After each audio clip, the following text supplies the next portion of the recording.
Brasil, Coração do Mundo, Pátria do Evangelho, capítulo 23, a obra de Ismael.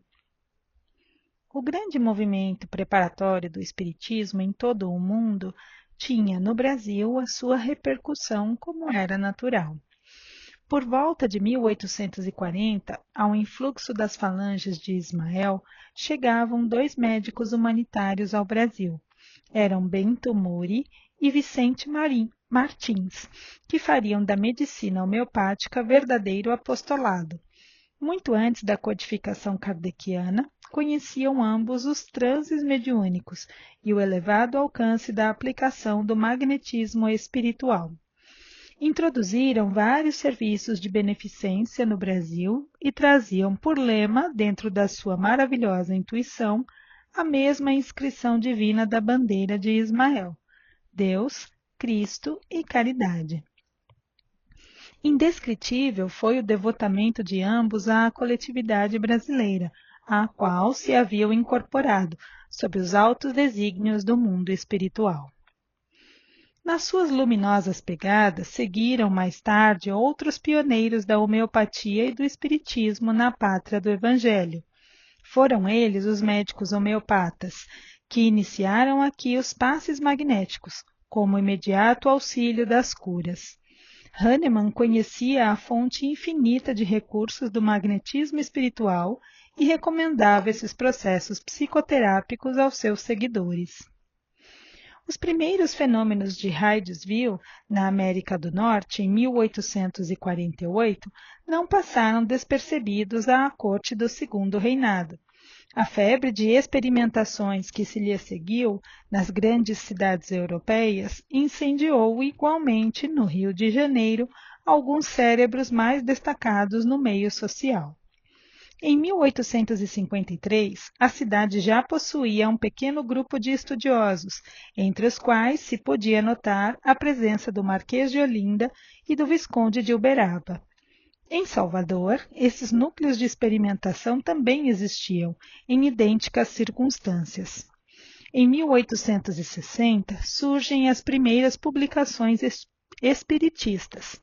Em 1865, o Dr. Luiz Olímpio Teles de Menezes, com alguns colegas, replicava, pelo Diário da Bahia, a um artigo algo irônico de um cientista francês, desfavorável ao espiritismo, publicado na Gazette Médicale e no transcrito no jornal referido. As publicações brasileiras não passaram despercebidas ao próprio Allan Kardec, que delas teve conhecimento com a mais justa satisfação íntima. A doutrina seguia a marcha vitoriosa, por dentro de todos os ambientes cultos da Europa e da América, quando o grande codificador se desprendeu dos laços que o retinham à vida material em 1869. Justamente nesse ano surgira o primeiro periódico espírita brasileiro, o Eco d'Além-Túmulo. O desaparecimento do mestre deixara algo desorientado no campo geral da doutrina em organização. Em Paris, como nos grandes centros mundiais, quiseram inutilmente substituir-lhe a autoridade. As falanges de Ismael estavam vigilantes.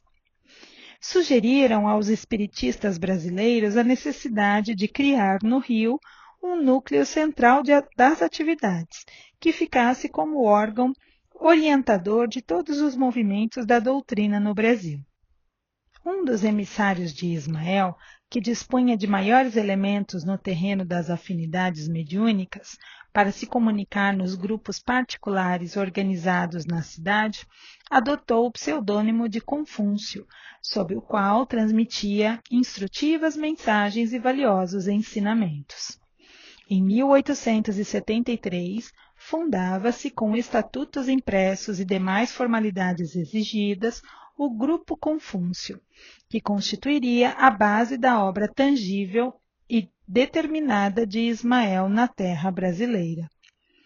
Por esse grupo passaram na época todos os simpatizantes da doutrina, e, se efêmera foi a sua existência como sociedade organizada, memoráveis foram os seus trabalhos, aos quais compareceu pessoalmente o próprio Ismael pela primeira vez, esclarecendo os grandes objetivos da sua elevada missão no país do Cruzeiro. Nem todos os espiritistas modernos conhecem o fecundo labor daqueles humildes arroteadores dos terrenos inférteis da sociedade humana. A realidade é que eles lutaram denodadamente contra a opinião hostil do tempo, contra o anátema, o insulto e o ridículo, e, sobretudo, contra as ondas reacionárias das trevas do mundo invisível, para levantarem bem alto a bandeira de Ismael, como manancial de luz para todos os espíritos e de conforto para todos os corações. As entidades da sombra trouxeram a obra ingrata da oposição ao trabalho produtivo da edificação evangélica no Brasil. Bem sabemos que, assim como Aquiles possuía um ponto vulnerável no seu calcanhar, o homem em si, pela sua vaidade e fraqueza, também tem um ponto vulnerável em todos os escaninhos da sua personalidade espiritual. E os seres das trevas, se não conseguiram vencer totalmente os trabalhadores, conseguiram desuni-los no plano dos seus serviços à grande causa. O grupo Confúcio teve uma existência de 3 anos rápidos. Os mensageiros de Ismael, triunfando da discórdia que destruía o grande núcleo nascente, fundavam sobre ele, em 1876, a Sociedade de Estudos Espíritas Deus, Cristo e Caridade, sob a direção esclarecida de Francisco Leite de Bittencourt Sampaio, grande discípulo do emissário de Jesus, que juntamente com Bezerra tivera a sua tarefa previamente determinada no alto. A ele se reuniu Antônio Luiz Saião em 1878, para as grandes vitórias do Evangelho nas terras do Cruzeiro. O trabalho maléfico das trevas no plano invisível é arrojado e perseverante. No seio desse redil de almas humildes e simples, esclarecidas à luz dos princípios cristãos, onde militavam espíritas lúcidos e sábios como Bittencourt Sampaio, que abandonaram os fulgores enganosos da sua elevada posição na literatura e na política, para se apegar às claridades do ideal cristão. As entidades tenebrosas conseguem encontrar um médium pronto para a dolorosa tarefa de fomentar a desarmonia, e estabelecida de novo a discórdia, os mensageiros de Ismael reorganizam as energias existentes para fundarem em 1880 o Grupo Espírita Fraternidade, com a qual se carregava em triunfo o bendito lema do suave estandarte do emissário do Divino Mestre. Em 1883, Augusto Elias da Silva, na sua posição humilde, lançava o Reformador, coadjuvado por alguns companheiros e com o apoio das hostes invisíveis. As mesmas reuniões do grupo humilde de Antônio Saião e Bittencourt Sampaio continuam. Uma pleiade de médiuns curadores, notáveis pela abnegação, iniciam no Rio o seu penoso apostolado. Elias da Silva e seus companheiros notam, entretanto, que a situação se ia tornando difícil com as polêmicas esterilizadoras. A esse tempo, os emissários do alto prescrevem categoricamente aos seus camaradas do mundo tangível: chamem agora Bezerra de Menezes ao seu apostolado. Elias bate, então, à porta generosa do mestre venerável, o que não era preciso, porque seu grande coração já se encontrava a postos no sagrado serviço da seara de Jesus na face da terra. Bezerra de Menezes traz consigo a palma da harmonia, serenando todos os conflitos. Estabelece a prudência e a discrição entre os temperamentos mais veementes e combativos. A obra de Ismael, no que se referia às luzes sublimes do Consolador, estava definitivamente instalada na pátria do Cruzeiro, apesar da precariedade do concurso dos homens. As divergências foram atenuadas, para que a tranquilidade voltasse a todos os centros de experimentação e de estudo. Os operários espalhavam-se pelo rio, cada qual com a sua ferramenta, dentro do grande plano da unificação e da paz nos ambientes da doutrina. Plano esse que eles conseguiram relativamente realizar mais tarde, organizando o aparelho central de suas diretrizes, que se consolidaria com a Federação Espírita Brasileira, onde seria localizada a sede diretora, no plano tangível, dos trabalhos da obra de Ismael no Brasil. Notas do editor. Nota 143. Bento Muri.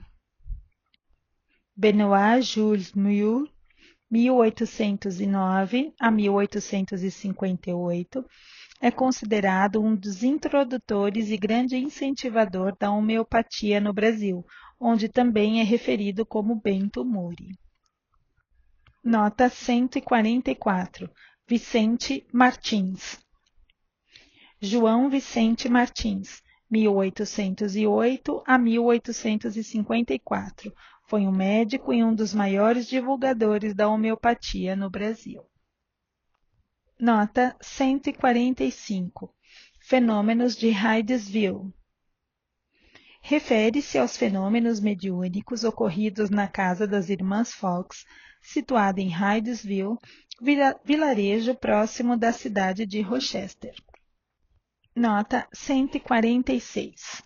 Luiz Olímpio Teles de Menezes, 1825 a 1893. Foi um jornalista brasileiro, considerado como um dos pioneiros do espiritismo no país. Nota 147. Anátema. Sentença de maldição que expulsa da igreja. Excomunhão. Reprovação enérgica. Condenação. Repreensão. Maldição. Execração. Nota 148. Francisco Leite de Bittencourt Sampaio, 1834 a 1895. Foi um advogado, poeta, jornalista, político brasileiro. Nota 149. Antônio Luiz Saião, 1829 a 1903. Foi um escritor, jornalista, pregador dedicado à assistência aos necessitados, além de destemido propagador da doutrina espírita. Nota 150. Augusto Elias da Silva, 1848 a 1903. Foi um fotógrafo português radicado no Rio de Janeiro, pioneiro do espiritismo no Brasil.